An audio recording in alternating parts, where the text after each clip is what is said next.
версию, разработанную специально для Британии. На ней я сейчас и еду.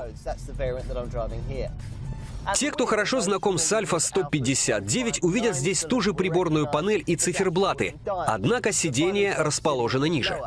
Так как это купе, поясная линия кузова расположена высоко. Задние зеркала большого размера, и выглядывать отсюда непросто. Но это не повод для беспокойства. Несмотря на большой вес, эта версия с V6, например, весит 1600 килограмм, и ход у нее хороший. Даже версия с движком на 2.2 разгоняется до 100 за 8,6 секунд. Ее предельная скорость — 360 км в час. Это на полсекунды медленнее, чем дизель, и на 1,5 быстрее, чем этот V6 с предельной скоростью 400 км в час. По поводу прочих свойств, тут все зависит от ваших ожиданий. Прежде всего, это машина, которая не любит, когда ее тащат за шкирку. Но она будет счастливо ехать по извилистой дороге, и чем выше скорость, тем больше ее отдача. Недостаточная проворачиваемость руля и умеренный крен кузова, которые присутствуют в стандартных версиях, в S-классе устранены. Он намного лучше продуман, хотя системы динамической стабилизации и трекшн-контроля все еще следят за тем, чтобы укрощать мощь, если вы начнете проявлять слишком большое усердие на дороге. Дизайн и конструкция. Мнения насчет Бреры разделяются на прямо противоположные. Кто-то находит ее невообразимо красивой, а кто-то немного неуклюжей. Нейтральных отзывов нет.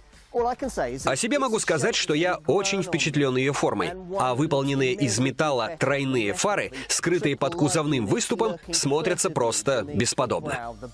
Когда вы подходите к ее задней части, помимо безрамных дверей, поясная линия кузова поднимается, опоясывает заднюю часть и спускается вниз к значку «Альфа», который также выполняет функцию кнопки открывания багажника. Внизу мы видим две пары выхлопных труб. Было бы здорово увидеть эту машину с дверями конструкции крыло «Чайки», как у концепт-кара. Но хорошо, что они оставили хотя бы стеклянную крышу. Это делает салон светлым и просторным. Также есть 3 электрические шторки, расположенные внахлёст.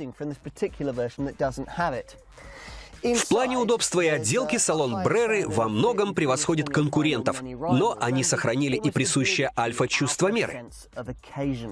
Большое количество металлических отделок и приборов, созданных для удобства водителя, также являются данью традиции. Во скольких еще автомобилях остался масляный термометр? У Бреры он есть. Еще один реверанс в сторону водителя. Тут есть современная кнопка «Старт» и множество регулировок как на сидении, так и на руле. Так что даже самые высокие водители смогут сидеть с комфортом. Как и в большинстве купе, места для ног на задних сиденьях практически нет. Потолок тоже низкий, так что на эти сиденья лучше сажать детей, либо складывать их, что увеличит вместимость багажника на дополнительные 300-600 литров. Рыночная ниша и модельный ряд.